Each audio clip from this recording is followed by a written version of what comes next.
Well, being Portuguese has been quite tremendously exciting, I have to say. Everything started in 1996 when I was invited by a professor in Cambridge, by the British Antarctic Survey.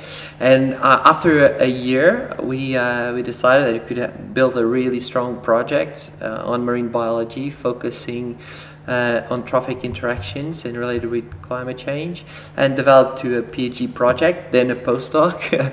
So things just building up, and that's how everything started.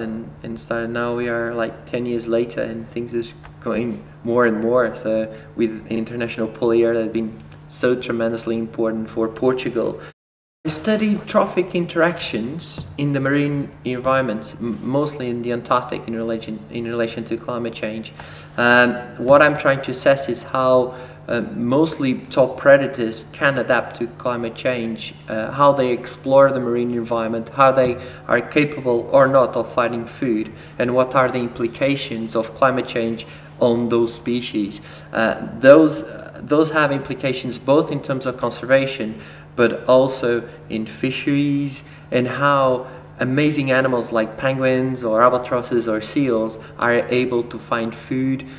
I spent 8 months in a row in the Antarctic, in a small island called Bird Island, on the base of the British Antarctic Survey.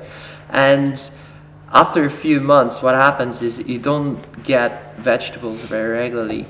And I remember really nicely one day that one friend of mine, we knew that was a ship just passing by. We weren't sure that he would come or not. And one day they just, knock in my cabin in the middle of Bird Island, with snow and all, surrounded by albatrosses and penguins, and they just said, "Hello, Jose, we have a present for you." And they show me an apple.